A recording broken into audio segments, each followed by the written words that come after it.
E aí, galerinha, tudo em paz com vocês? Espero que todos estejam bem e as respectivas famílias também, tá? Nesse vídeo, eu proponho que façamos aqui a resolução de algumas questões extraídas de edições anteriores do Enem, tá? O objetivo é a gente aplicar aqueles conceitos preliminares ali, os conceitos básicos que nós estudamos sobre logaritmos, né? Me refiro à definição, às consequências da definição, às três propriedades e ao método chamado de mudança de base. Separei algumas questões que eu julgo serem questões importantes e bem recorrentes, tá? Para a gente poder resolver aqui. E priorizei também as questões mais recentes, tá? Das últimas edições mesmo aí. Aqui está uma imagem de John Napier, né, o matemático escocês, que é visto como o criador da teoria sobre logaritmos. Então, por trás aí das máquinas que a gente gosta, né, de manusear, o celular, né, o computador, os aplicativos, né, tem muita matemática, tem muita física dentro desse processo todo, né?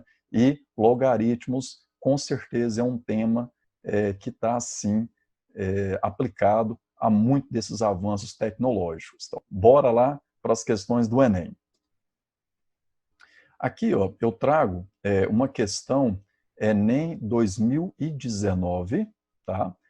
Sempre estarei usando como referência a prova de cor rosa, lembrando, né, que nas aplicações de prova do Enem existem 5 cores, né? As questões são as mesmas e o que diferencia dessas provas é a ordem das questões, né? Mas as questões são as mesmas.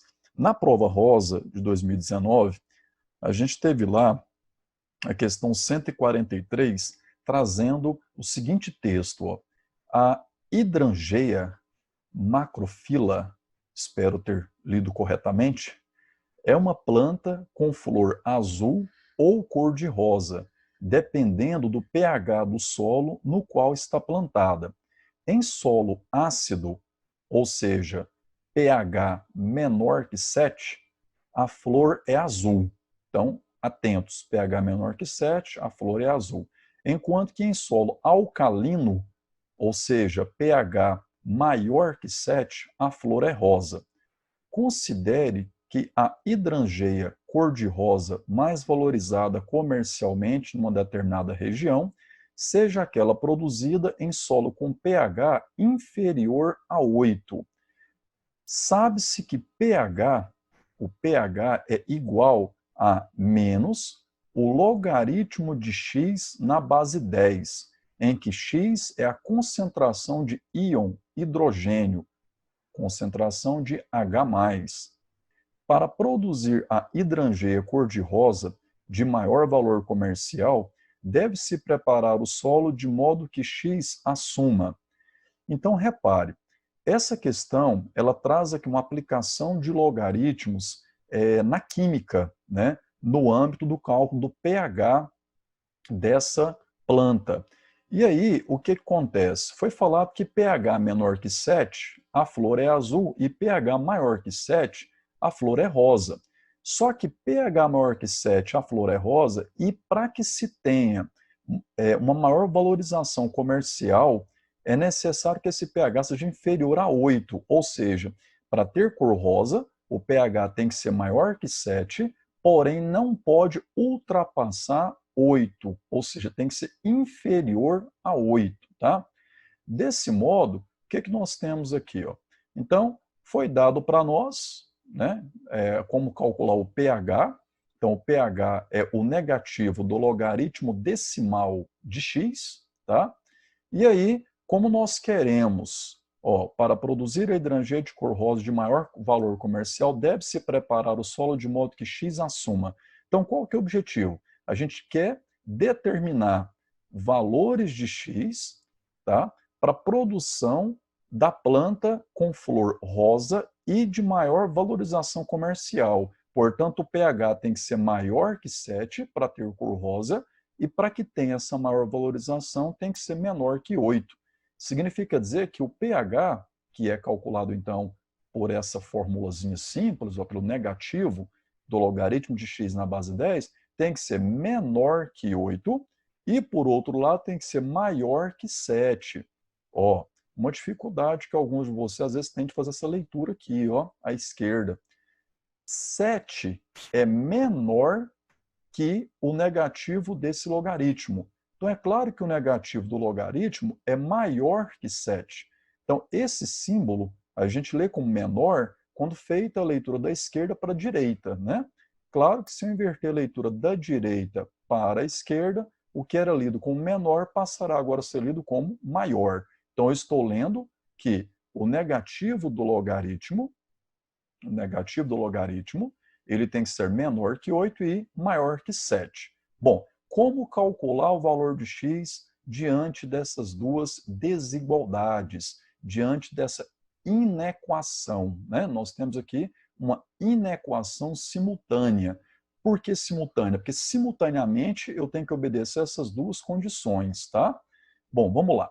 Então aqui, ó, primeiro convite que eu faço é a gente pegar essa inequação e multiplicar por menos 1 com o objetivo de nos livrarmos desse negativo, tá? Quando a gente multiplica uma inequação por menos 1, aí a gente tem a seguinte situação. Olha só, a gente tem aqui, ó, a situação de que,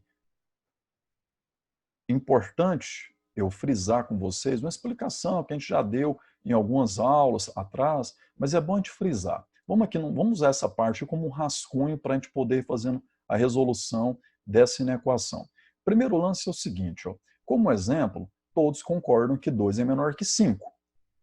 Quando eu pego a inequação 2 menor que 5 e proponho multiplicá-la por menos 1, então nós passaremos a ter à esquerda o número menos 2 e à direita o número menos 5. Mas aí, você concorda que o menos 2 ele não é menor que menos 5, e sim maior que menos 5, né? Então, o menos 2 ele é maior que menos 5. Basta você lembrar da reta real, né? A reta numérica. E aí, o que acontece nesse caso? O que eu quero frisar com esse exemplo, a gente poder voltar aqui, é que quando eu tenho uma desigualdade, uma inequação, representada pelo símbolo de menor, maior, menor igual, maior igual, e necessito multiplicar essa inequação por menos 1, o sinal da desigualdade ele ficará invertido, né? Quando eu multiplico menos 1, ocorre essa inversão. Então, voltando aqui, ó, quando a gente multiplicou por menos 1, nós passamos então a ter aqui à esquerda o menos 7, no centro perdemos então aquele negativo, então, né, conquistamos o que nós queríamos aqui, ó, logaritmo de x na base 10, e maior do que menos 8. Então, repare, ó, os sinais da desigualdade foram invertidos por conta do processo de multiplicação por menos 1. Legal. Como desenrolar agora essa inequação e finalmente ter o valor de x? Vamos a uma outra reflexão aqui. Chamo sua atenção para um seguinte detalhe. Por exemplo, se 3 é maior que 2, então 10 ao cubo é maior que 10 ao quadrado. O que eu estou frisando aqui? Frisando o seguinte, ó. A base 10 aqui, uma escolha exemplo, tá? Não precisava de ser necessariamente o número 10, não. Mas o que eu quero abrir com você é a seguinte comparação. Nessa primeira situação aqui, temos potências sendo comparadas e a base escolhida é um número maior que 1. Já aqui, ó, quando eu pego um número menor que 1 e maior que 0, ou seja, um número compreendido entre 0 e 1, 1/10, peguei para facilitar a nossa vida aqui, ó, 1/10 é 0,1, né? Então, quando essa base é um número compreendido entre 0 e 1, se o 3 é maior que 2, o 1/10 elevado a 3 passará a ser menor que 1/10 ao quadrado. Ou seja, quando a base é um número compreendido entre 0 e 1, quanto maior for o expoente, menor será o resultado, o valor dessa potência.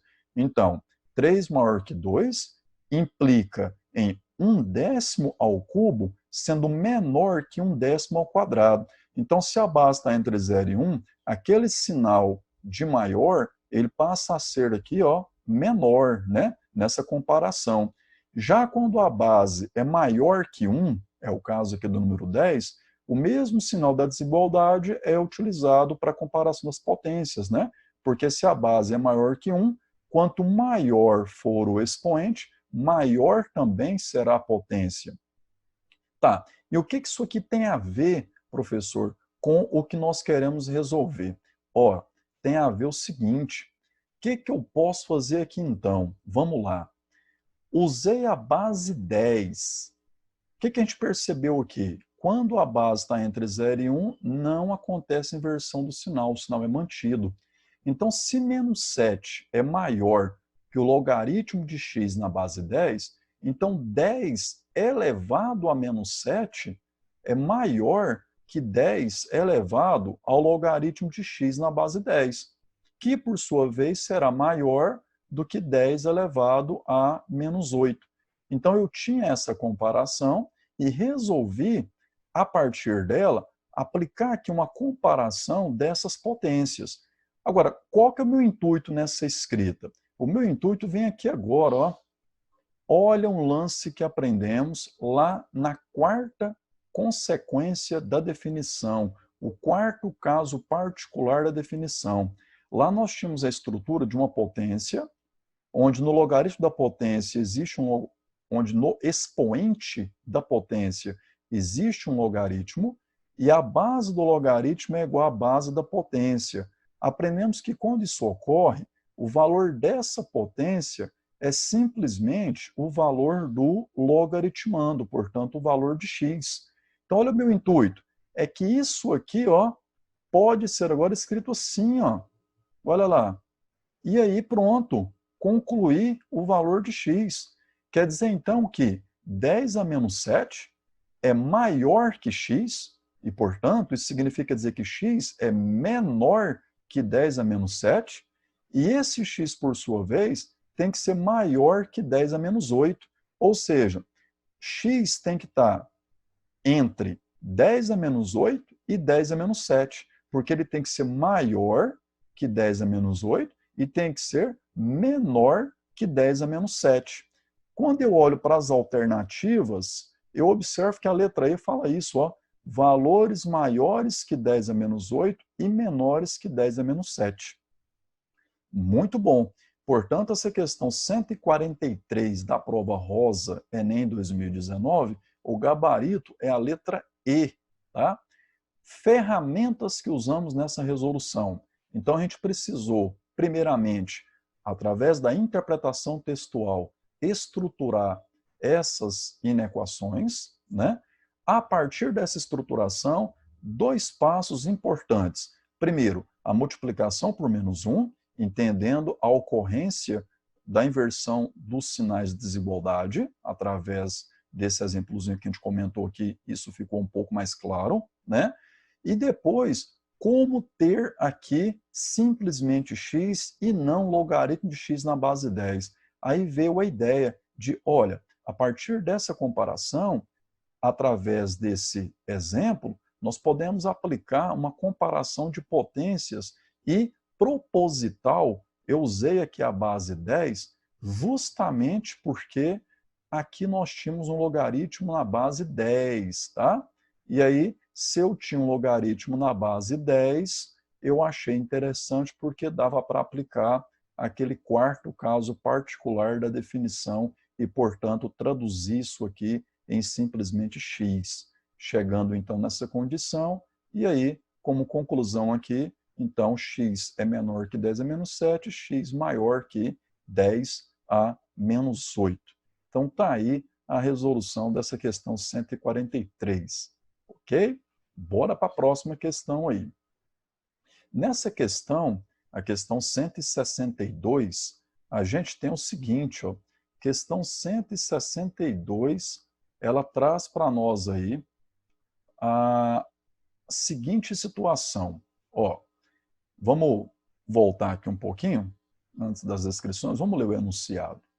Então, Charles Richter e Benno Gutenberg desenvolveram a escala Richter, que mede a magnitude de um terremoto. Essa escala pode variar de 0 a 10, com possibilidades de valores maiores. O quadro mostra a escala de magnitude local, MS, de um terremoto que é utilizada para descrevê-lo. E aí a gente tem aqui uma tabelinha que mostra o seguinte, ó, magnitude local de 0 a 3,9 significa pequeno. Entre 4 e 4,9 ligeiro, e assim segue os outros intervalos. Para se calcular a magnitude local, usa-se a fórmula ms é igual a 3,30 mais logaritmo decimal, olha lá, não tem a base escrita, logaritmo decimal de A vezes F, em que A representa a amplitude máxima da onda registrada por um sismógrafo em micrômetro e F representa a frequência da onda em Hertz. Ocorreu um terremoto com amplitude máxima de 2.000 micrômetro e frequência de 0,2 Hz. Utilize 0,3 como aproximação para logaritmo decimal de 2. De acordo com os dados fornecidos, o terremoto ocorrido pode ser descrito como. Então, a intenção é que a gente utilize desta fórmula, calcule a magnitude desse terremoto e, uma vez calculado, localize em qual intervalo está esse valor. Repare o seguinte, nós temos os dados muito claros no enunciado da questão. Foi dado para nós aí a amplitude máxima, tá? Então, a amplitude no valor de 2.000 micrômetro, a frequência 0,2 Hz, e foi dada essa informação auxiliar, e que a gente já tem uma expectativa, através de experiências dos vídeos anteriores, das resoluções anteriores, do para que o enunciado me traz essa informação auxiliar. Substituindo esses dados, então, na fórmula que ele deu pronta, a gente tem essa escrita, né? E aí, multiplicou 2.000 por 0,2, e essa multiplicação aqui na hora da prova ela é bem tranquilinha, né? Mesmo que não tenha calculadora, porque basta a gente entender o seguinte, né? Se 2.000 é um número múltiplo de 10, se tem um zerinho aqui, ó, isso proporciona o avanço dessa vírgula para a direita, né? Uma casa para a direita. Então, nós temos que, na verdade, essa multiplicação podendo ser feita como 200 vezes 2, né? Chegando em 400. Bom, como é que eu posso dar o desfecho nisso? O número 400, 4 vezes 100. Olha a conveniência. Veja bem, quero calcular logaritmo decimal de 400. Vem a pergunta, poxa, como é que eu vou calcular isso aqui? Mas eu lembro que eu tenho essa informação auxiliar. E aí eu estou optando em escrever o 400 como 4 vezes 100, com o seguinte intuito. A intenção aqui, ó, é que a gente tenha possibilidade agora de aplicar aquela primeira propriedade dos logaritmos, que você já está acostumado a ver utilizando ela. Está multiplicando no logaritmando, posso desmembrar isso numa soma de logaritmos, tá? Mantendo a base 10. A base 10, né, a base não muda, só desmembra mesmo os logaritmandos. E aí, o que que acontece, ó? Logaritmo de 2 ao quadrado na base 10, somado com logaritmo de 10 ao quadrado na base 10. Bom, posso aplicar aqui aquela terceira propriedade, ó, o expoente 2 vem multiplicando o logaritmo, olha só, da mesma forma aqui, também, ó, multiplico o logaritmo decimal de 10, e aí é o seguinte, logaritmo decimal de 2 foi dado no enunciado da questão. Olha lá a informação auxiliar, né? E o logaritmo de 10 na base 10, esse já é familiar nosso, isso aqui vale 1, né? logaritmando e base são iguais, portanto, o valor do logaritmo é 1. E aí, finaliza, multiplica, multiplica, e agora faz as adições, pronto. Está aí, ó. A magnitude é igual a 5,9. E 5,9, olha o igual aqui, ó. O 5,9 até 5,9 é considerado moderado. Por isso o gabarito da questão, letra C, tá? Então essa foi mais uma questão da prova Enem do ano passado, Enem 2019, questão 162 da prova rosa. Repare então, de 45 questões de matemática da edição, né, do Enem, 2 questões aí contemplaram o tema que estamos estudando no momento, tá? O tema logaritmos. E eu diria que ambas as questões não podem ser consideradas como difíceis, tá? Talvez um nível médio, por conta da própria teoria do candidato dominar, né, a teoria sobre logaritmos aí, tá?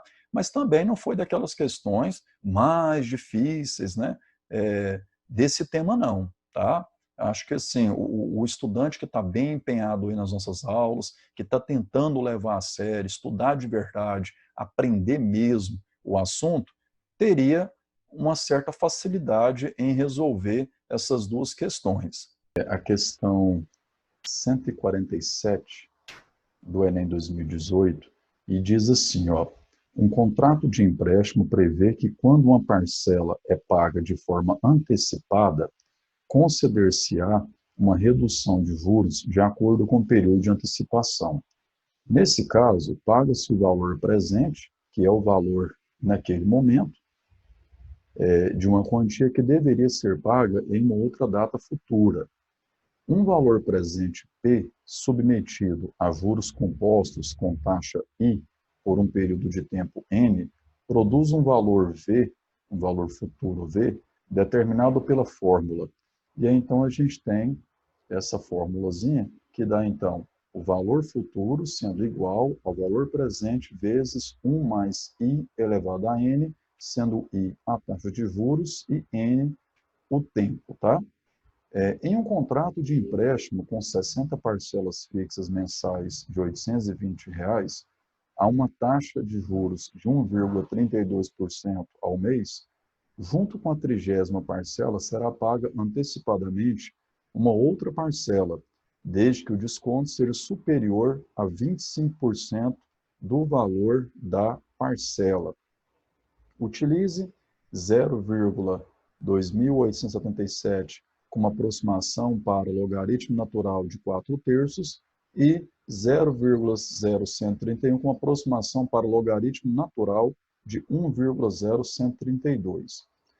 A primeira das parcelas que poderá ser antecipada junto à 30ª é a... Bom, então o tema dessa questão é matemática financeira, tá? Ela fala daquela história de valor presente, valor futuro, que estudamos lá em sistema francês de amortização no ano passado, dentro de matemática financeira.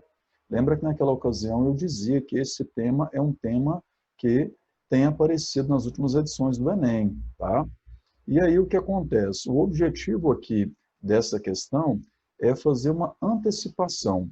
O valor de cada uma das 60 prestações é de R$ 820, tá? A pessoa tem interesse de, junto com a 30ª parcela, antecipar uma outra parcela que venceria futuramente. Só que ele quer antecipar uma parcela que, de modo que o desconto seja superior a 25% do valor dessa parcela original. Bom, como que a gente vai proceder com isso? Primeiramente, então, estou chamando aqui de D, tá? O desconto. Então, o desconto tem que ser maior que 25% de 820, ou seja, 0,25 vezes 820. Quando a gente faz esse cálculo, a gente chega em 205. Então, o desconto tem que ser maior que R$ 205. Isso implica que o valor da prestação ele tem que ser menor que R$ 615. Por quê? O valor original é de R$ 820.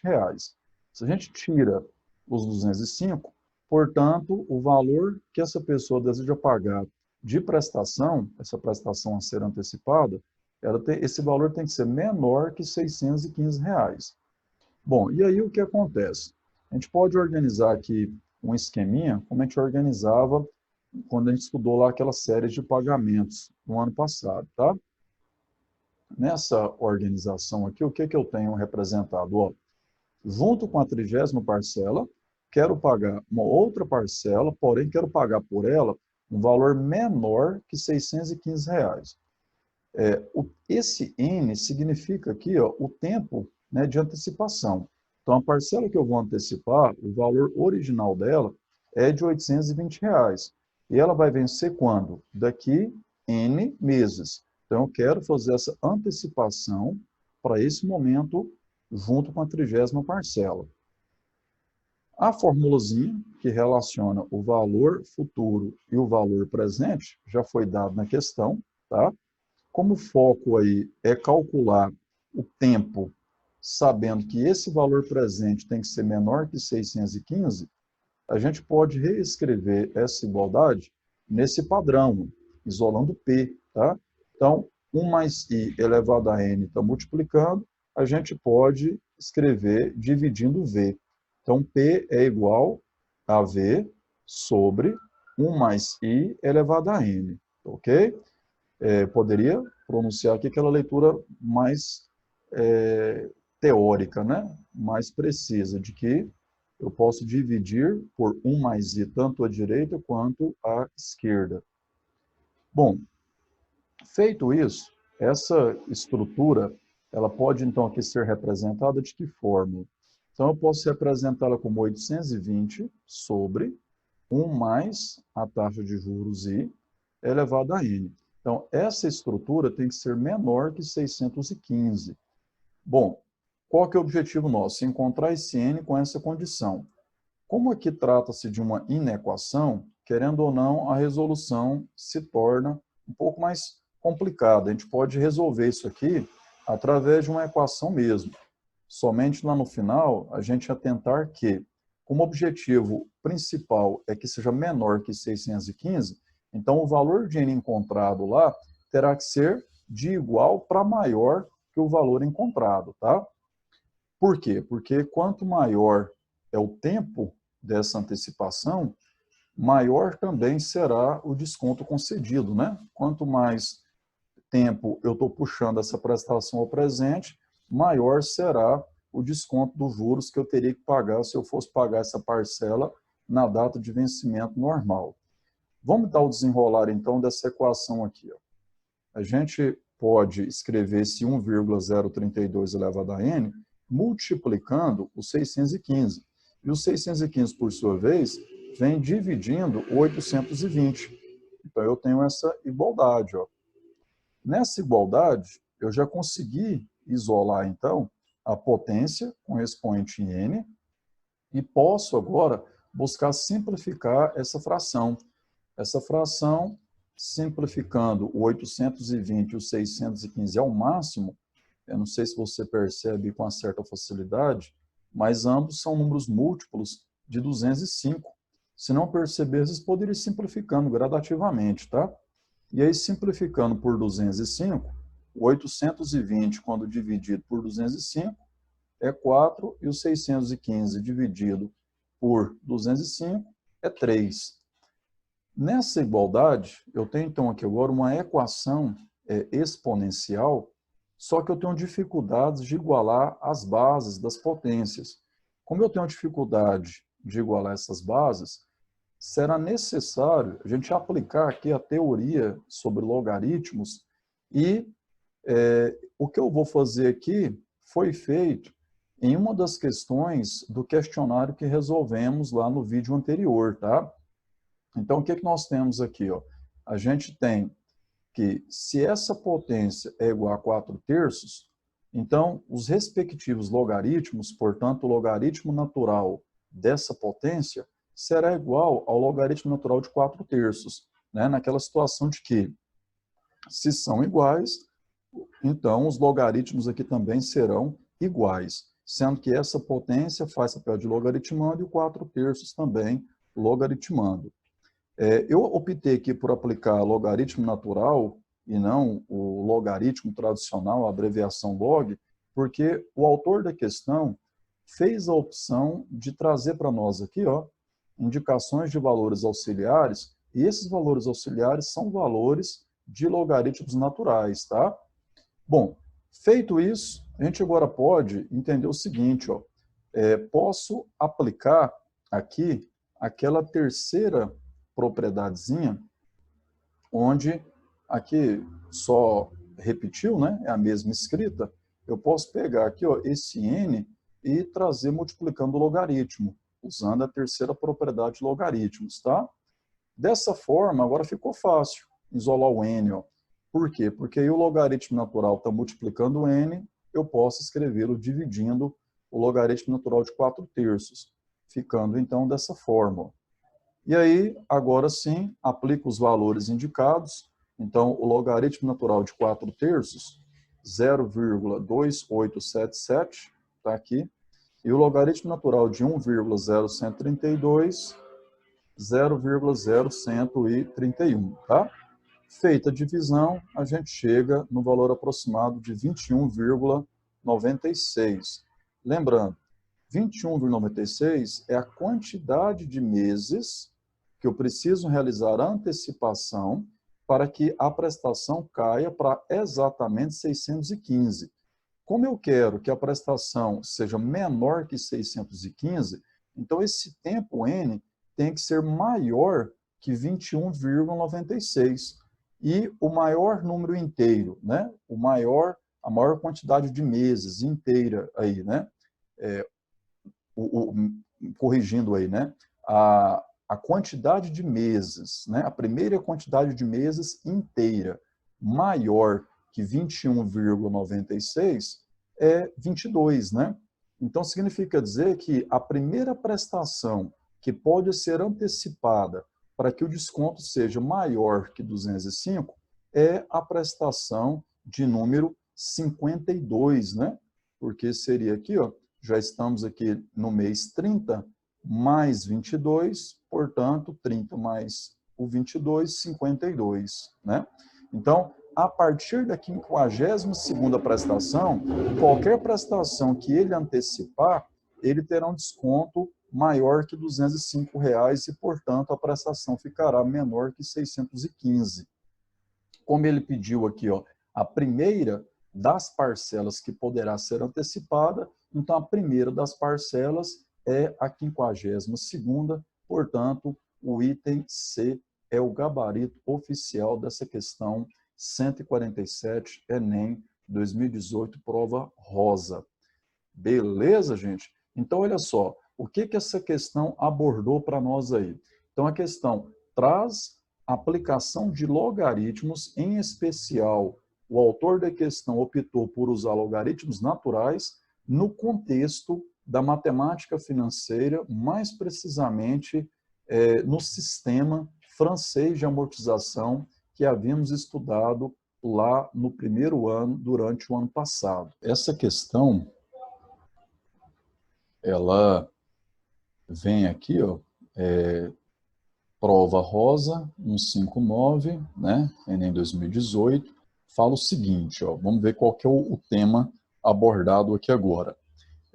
Com o avanço em ciência da computação, estamos próximos do momento em que o número de transistores no processador de um computador pessoal será da mesma ordem de grandeza que o número de neurônios em um cérebro humano, que é da ordem de 100 bilhões. Uma das grandezas determinantes para o desempenho de um processador é a densidade de transistores, que é o número de transistores por centímetro quadrado.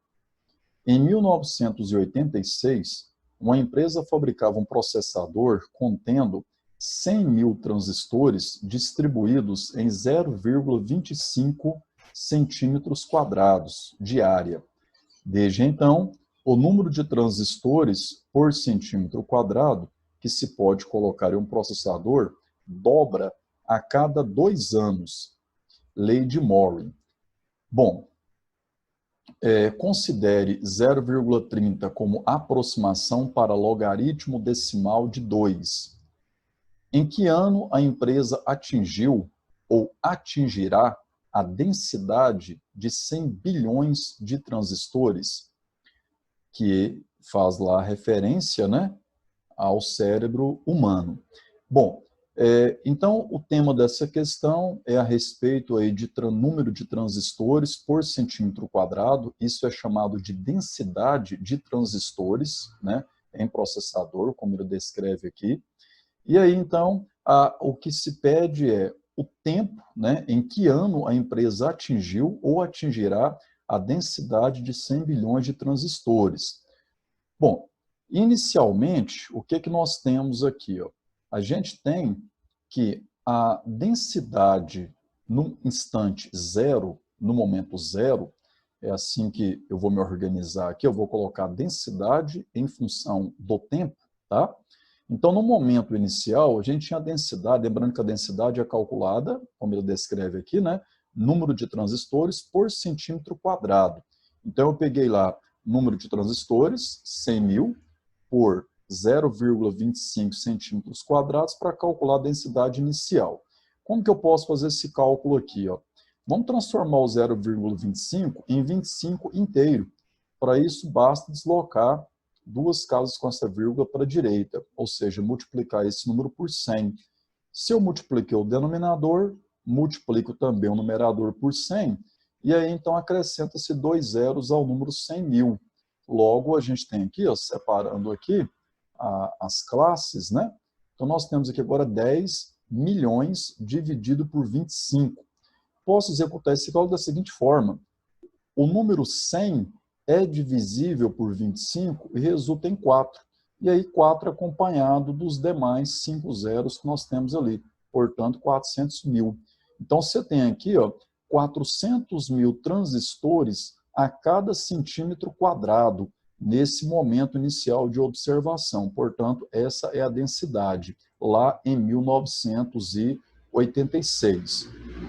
Caminhando aqui, ó, só aqui apresentando a simplificação, né, que a gente fez, essa densidade de 1986, considerando que T seja o número de períodos de 2 anos, ou seja, de 2 em 2 anos conta-se uma unidade de tempo, e D de T seja a densidade de transistores em função de T, então nós temos que D de 1, ou seja, pós um período de 2 anos, a gente terá então, como ele falou aqui, ó, desde então, o número de transistores por centímetro quadrado que se pode colocar em um processador dobra a cada 2 anos. Então, após um período de 2 anos, portanto, o T sendo 1 significa um período de 2 anos, tá? Então, pós um período de 2 anos, o que nós teremos então ali? Ó? A densidade será os 400 mil vezes 2, porque vai dobrar, né? E aí, 400 mil vezes 2, para o próximo período, a gente vai ter aqui ó, o D2, sendo então, ou seja, depois de mais um intervalo de 2 anos, tá? Então, nós teremos lá a densidade anterior, que era 400 mil vezes 2, vezes 2 outra vez. Portanto, 400 mil vezes 2 ao quadrado. Eu quero que você vá anotando isso aqui, ó. D de 1 foi 400 mil vezes 2 elevado a 1. D de 2, 400 mil vezes 2 ao quadrado. Depois de 3 períodos de 2 anos, portanto, depois de 6 anos, então qual será essa densidade de transistores? 400 mil vezes 2 ao cubo. Assim, a gente cria essa funçãozinha exponencial, onde a densidade está em função desse T, e T, lembre-se, não é de ano em ano. T são intervalos de 2 anos, tá? Porque ele diz que a cada 2 anos é que acontece esse dobrar do número de transistores por centímetro quadrado, tá? Portanto, essa densidade. Então, a gente tem aqui, ó, você repara que o expoente 1, 2, 3, portanto, conforme o número de intervalos vai evoluindo, eu tenho a evolução nesse expoente. Portanto, a incógnita, a variável nessa função, é presente no expoente da potência. Por isso que eu tenho aqui uma chamada função exponencial. Bom, o que nós queremos? Nós queremos que essa densidade seja igual a 100 bilhões de transistores.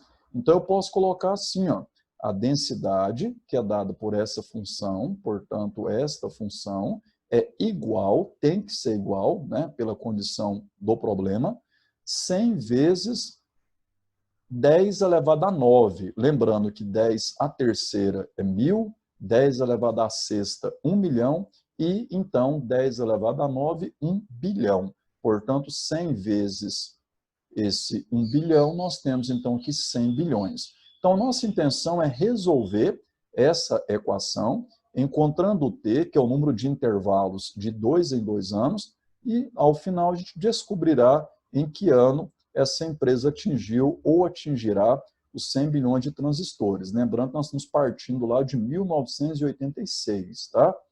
Então, vamos lá. Como resolver essa equação? Primeira proposta é a seguinte: como eu tenho aqui, ó, 5 zeros, e tenho ali também zero para caramba, né? Eu já tenho 2 aqui e terei outros 9 aqui, ó. A proposta é dividir ambos os membros dessa equação pelo número 10 elevado à quinta. Porque se eu fizer essa divisão, a gente terá aqui, então, à esquerda apenas 4 vezes 2 elevado a t, e à direita, esse 10 elevado a 9, né? Eu posso, então, 10 elevado a 9 dividido por 10 elevado a 5, conservar a base e subtrair os expoentes, 9 menos 5, 4, mantive o 100 copiando aqui, ó. Bom, 100 é 10 ao quadrado, e aí eu já aproveitei também e escrevi o 4 como 2 ao quadrado, multiplicação de potência de mesma base, ocorrendo tanto à esquerda quanto à direita. A gente pode manter a base e somar os expoentes, portanto, chega-se a 2 elevado a 2 mais t, igual a 10 elevado à sexta, pelo mesmo processo de conservar a base e somar os expoentes. Aqui, ó, o que eu vou fazer aqui? Ó? Aquilo que já ocorreu em situações anteriores. Aplicar o logaritmo tanto à esquerda quanto à direita dessa igualdade. Por quê? Eu estou numa equação exponencial onde à esquerda a base é 2, à direita a base é 10, e eu tenho aqui aquela dificuldade de igualar as bases dessas potências. Por esse motivo, uma saída bem interessante aqui é a gente entender outra vez a aplicação aquele quinto caso particular da definição estudado lá no primeiro material. Eu tenho aqui, isso aqui podendo ser logaritmando, aqui sendo outro logaritmando, aquele A, aquele C, e aí eu escrevo o logaritmo de 2 elevado a 2 mais t sendo igual ao logaritmo de 10 elevado a 6. Quem é a base? Optei por manter base 10. Por quê? Porque eu tenho uma informação auxiliar na questão que é um logaritmo na base 10, tá? Bom, a partir de agora, que eu tenho, então, essa igualdade, aqui só repetiu o que já estava na linha anterior, né? O que eu tenho aqui, ó? Esse 2 mais t, como expoente, posso aplicar a terceira propriedade e escrevê-lo multiplicando o logaritmo decimal de 2, tá? Feito isso, como a intenção é calcular t, já podemos substituir agora. Ó. O logaritmo decimal de 2, ele pediu para considerar 0,30. Tá? Nessa igualdade agora, eu tenho uma equaçãozinha de primeiro grau, simples, né? E aí, 0,30 está multiplicando, a gente divide 6 por 0,30, ou seja, dividiu o lado esquerdo e também dividiu o lado direito por 0,30. Chegando nessa igualdade, daqui, tranquilo, ó, dividir 6 por 0,3, usa aquela mesma estratégia que eu falei aqui do deslocamento da vírgula. A gente pode deslocar uma casa, ou seja, multiplicar por 10, multiplica por 10 o número 6 também.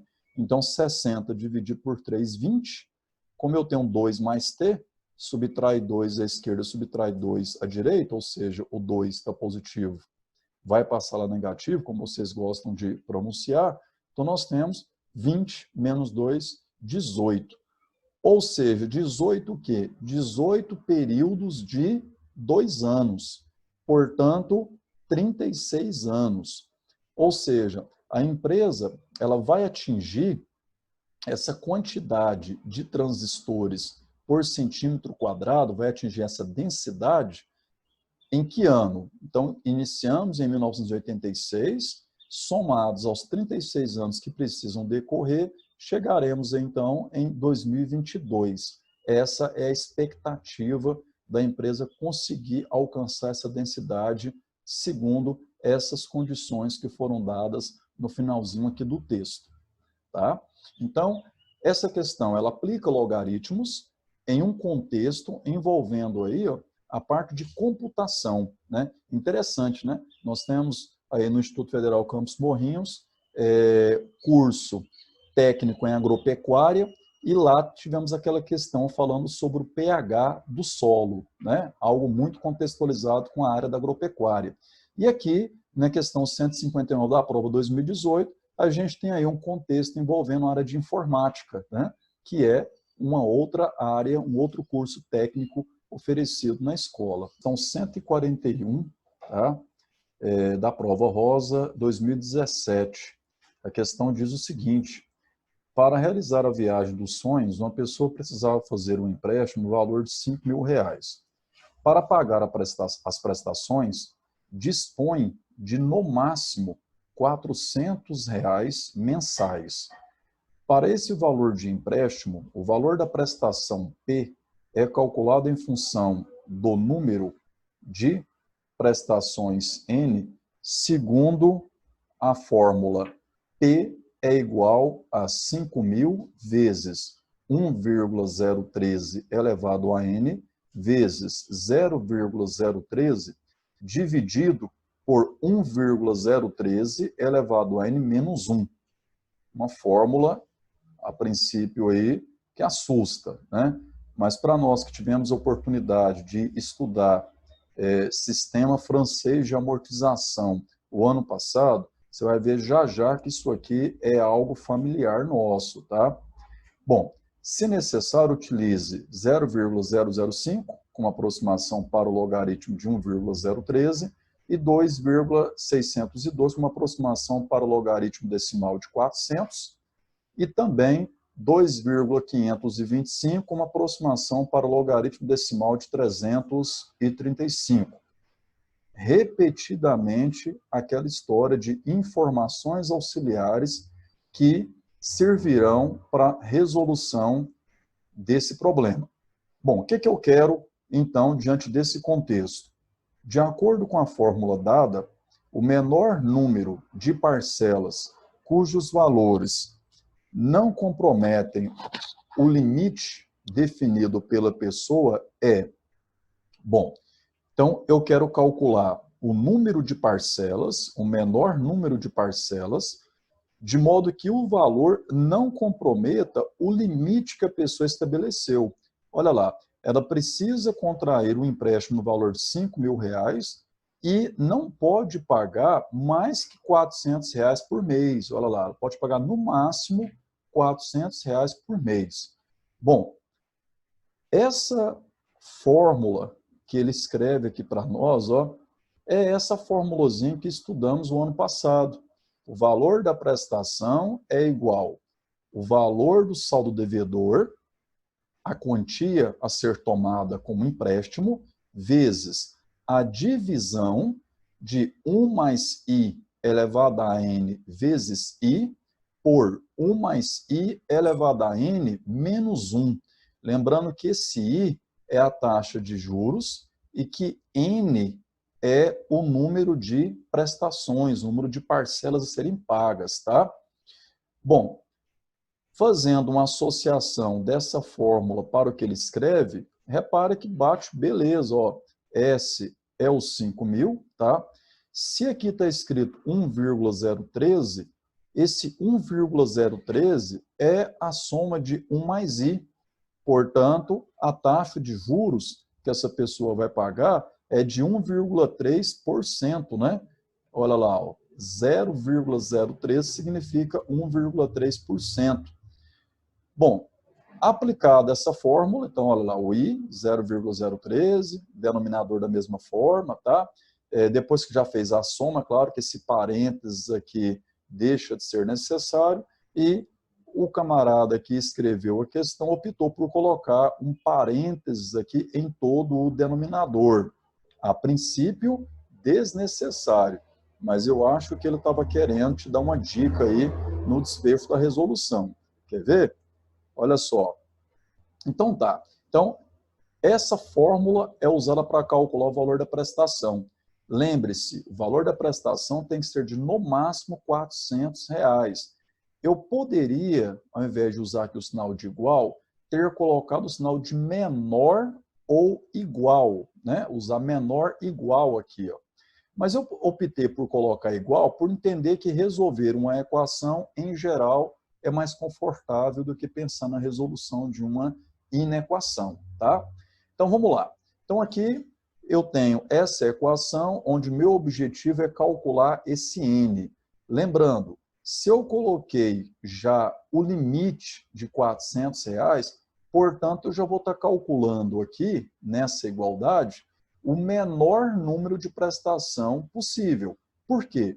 Porque se eu aumentar o número de prestações, automaticamente esse valor diminuiria, né? Mas eu não quero, eu quero o menor número de prestações, e se eu diminuir o número de prestações, aí vai ter que aumentar o valor da prestação, mas a pessoa não pode pagar mais do que R$400 por mês.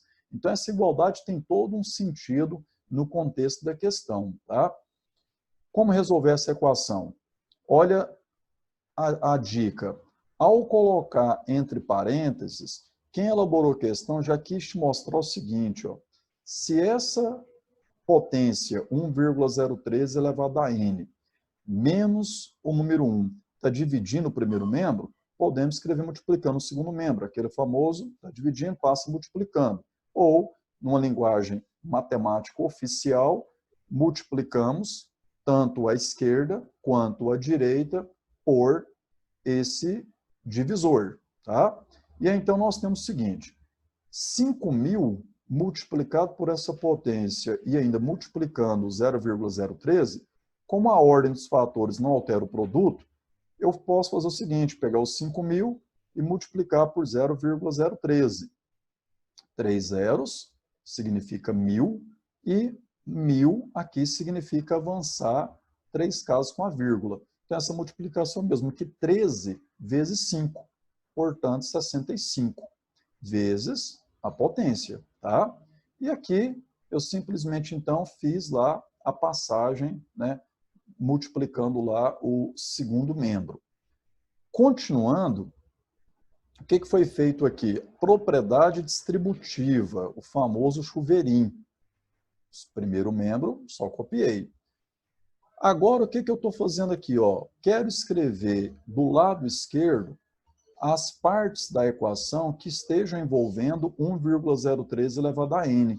Então, eu fiz o seguinte, para você compreender melhor o que foi feito, imagina eu tirando esse termo da esquerda e levando para a direita e o negativo 400 vindo à esquerda, né? Então, você tem 400 vezes 1,013 elevado a n menos 65 vezes 1,013 elevado a n, sendo igual a esse 400. Ó. Olha lá. Ó. Então, isto aqui foi para o lado direito, o lado esquerdo. Como na igualdade tanto faz o lado que eu escrevo, né? Então, essa igualdade é verdadeira. Daqui, olha o que nós temos agora. 400 vezes essa potência menos 65 vezes a mesma potência. Então, eu posso subtrair o 400, tirar de 400 o 65. Portanto, 335 vezes 1,013 elevado a n igual a 400. Repare, só fazendo uma retomada. Saímos de uma equação exponencial complexa e já estamos chegando aqui em poucos passos numa equação exponencial mais simples. É o seguinte, ó, se eu aplicar o logaritmo nos dois membros da igualdade, como aqui aplicado, ó, já de forma recorrente, a gente já faz isso aqui já, essa aqui já deve ser a quarta questão que é necessário fazer isso. A gente tem o seguinte, ó, o logaritmo desse produto sendo igual ao logaritmo de 400. Então, o que eu fiz? Outra vez considerei logaritmando na escrita desses logaritmos. Por que eu optei por escrever dessa forma e não escrever o 335 lá dividindo o número 400? Aplicando agora aqui, ó, a primeira propriedade, a gente tem o logaritmo de um produto podendo ser escrito como uma soma de logaritmos. Feito isso, eu já começo a recorrer às informações da questão. Ó.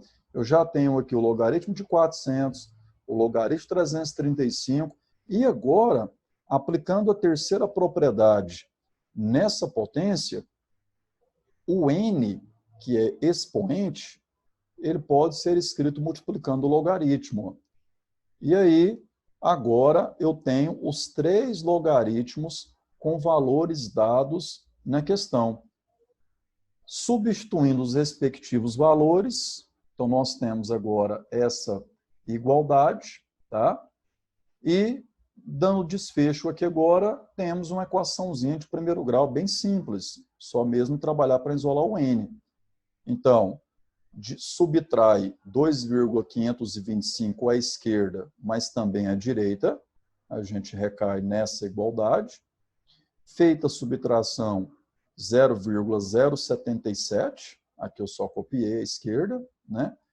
E agora, dividindo a esquerda e a direita por 0,005, a gente tem essa divisão, aquele lance do deslocamento da vírgula, 3 casas, ou seja, multiplica por 1000, numerador e denominador, conquistamos essa divisão entre inteiros e chegamos em 15,4. Bom, vamos interpretar aqui. Esse 15,4 é a quantidade de parcelas de valor exato R$400. Mas não tem sentido, né? Quantidade de prestação não sendo inteiro. E aí eu tenho que lembrar o seguinte, e aí, o que é melhor? O que é o ideal dentro das condições do problema? Essa pessoa pagará 15 prestações ou 16 prestações? Lembrando, não pode ultrapassar R$400 a parcela. E aí, se eu diminuir essa quantidade de parcelas, o valor da parcela aumentará. Então, eu tenho que aumentar a quantidade de parcelas para que o valor da prestação fique abaixo dos R$400, atendendo a primeira condição do problema. Por isso, nesse caso, portanto, o gabarito da questão fica sendo 16 parcelas. E a letra D, então, é a letra correspondente nessa resolução. Tá?